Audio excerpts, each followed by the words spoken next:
Item ಯಾವುದೇ ಇರಲಿ try ಮಾಡಿ ಆಚಿ ಚಿಕನ್ ಮಸಾಲಾ. ಕಾಂಗ್ರೆಸ್ ಸರ್ಕಾರದಲ್ಲಿ ನಾಯಕತ್ವ ಬದಲಾವಣೆ ಕಿಚ್ಚು ಕಾವೇರಿದೆ. ಸಿಎಂ ಸಿದ್ದರಾಮಯ್ಯ ಹಾಗೂ ಡಿಸಿಎಂ ಡಿಕೆ ಶಿವಕುಮಾರ್ ಬಣಗಳ ನಡುವೆ ರಣತಂತ್ರ ಜೋರಾಗಿ ನಡೀತಿದೆ. ಇದರ ನಡುವೆ ಕಾಂಗ್ರೆಸ್ನ ಮೊದಲ ಬಾರಿ ಶಾಸಕರು ಸಚಿವ ಸ್ಥಾನಕ್ಕಾಗಿ ಹೈಕಮಾಂಡ್ಗೆ ಪತ್ರ ಬರೆದಿದ್ದಾರೆ. ಹಾಗಾದರೆ ಯಾವೆಲ್ಲ ಶಾಸಕರು ಹೈಕಮಾಂಡ್ಗೆ ಪತ್ರ ಬರೆದಿದ್ದಾರೆ, ಕಾಂಗ್ರೆಸ್ನಲ್ಲಿ ಏನಾಗ್ತಿದೆ, ಈ ಕುರಿತಾದ ಒಂದು ವರದಿ ಇಲ್ಲಿದೆ ನೋಡಿ.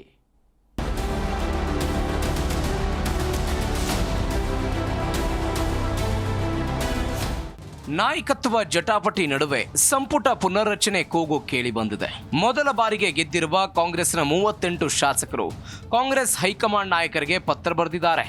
ಸಂಪುಟ ವಿಸ್ತರಣೆ ಮಾಡಿ ನಮಗೂ ಅವಕಾಶ ಕೊಡಿ ಅಂತ ಧ್ವನಿ ಎತ್ತಿದ್ದಾರೆ. ಕರ್ನಾಟಕ ಕಾಂಗ್ರೆಸ್ ಉಸ್ತುವಾರಿ ರಣದೀಪ್ ಸಿಂಗ್ ಸುರ್ಜೇವಾಲಾ ಕರ್ನಾಟಕ ಪ್ರವಾಸದಲ್ಲಿರುವಾಗಲೇ ಪತ್ರ ವೈರಲ್ ಆಗಿದ್ದು ಭಾರೀ ಸಂಚಲನ ಮೂಡಿಸಿದೆ. ಕಾಂಗ್ರೆಸ್ನಿಂದ ಮೊದಲ ಬಾರಿ 38 ಶಾಸಕರು ಆಯ್ಕೆಯಾಗಿದ್ದಾರೆ.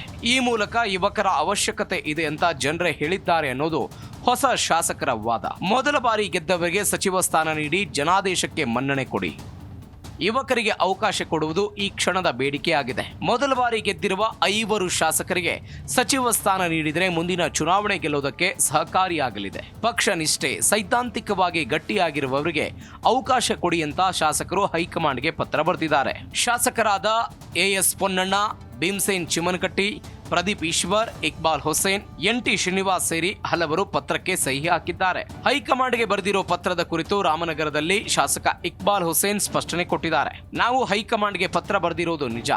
ಸಾಕಷ್ಟು ಸಚಿವರು ನಮ್ಮ ಸಮಸ್ಯೆಗಳಿಗೆ ಸ್ಪಂದಿಸ್ತಿಲ್ಲ, ನಮಗೆ ಕನಿಷ್ಠ ಗೌರವವನ್ನು ಕೂಡ ಕೊಡ್ತಿಲ್ಲ. ಹಾಗಾಗಿ ಸಂಪುಟದಲ್ಲಿ ಒಂದಷ್ಟು ಬದಲಾವಣೆ ಆಗಬೇಕು. ಎಲ್ಲ ಸಚಿವರನ್ನ ಬದಲಾವಣೆ ಮಾಡಿ ಅಂತಲ್ಲ, ಒಂದಷ್ಟು ಜನ ಬದಲಾವಣೆ ಆಗಬೇಕು. ಹಾಗಾಗಿ ಹೈಕಮಾಂಡ್ಗೆ ಪತ್ರ ಬರೆದಿದ್ದೇವೆ ಅಂತ ಕೆಲ ಶಾಸಕರು ತಿಳಿಸಿದ್ರು. ಈ ಸಂಬಂಧ ಜಿ ಕನ್ನಡ ನ್ಯೂಸ್ ಜೊತೆ ಮಾತನಾಡಿದ ಶಾಸಕ ಶ್ರೀನಿವಾಸ್, ಬೇಡಿಕೆ ಸಲ್ಲಿಸೋದು ತಪ್ಪಲ್ಲ ಅಂತ ಅಭಿಪ್ರಾಯಪಟ್ಟಿದ್ದಾರೆ. ರಾಜ್ಯದಲ್ಲಿ ಕುರ್ಚಿ ಸಂಬಂಧ ಒಂದಷ್ಟು ಚರ್ಚೆಗಳಾಗ್ತಾ ಇದೆ. ಇದರ ನಡುವೆ ಒಂದು ಪತ್ರ ಸರ್ ಹೊರಗಡೆ ಬಂದಿದೆ. ಯುವ ಶಾಸಕರಿಗೆ ಕ್ಯಾಬಿನೆಟ್ನಲ್ಲಿ ಅವಕಾಶವನ್ನ ಮಾಡಿಕೊಡ್ಬೇಕು ಅಂತ, ಅದರಲ್ಲಿ ನಿಮ್ಮ ಹೆಸರು ಕೂಡ ಇದೆ. ಏನ್ ಹೇಳ್ತೀರಿ ಸರ್ ಇದ್ರ ಬಗ್ಗೆ?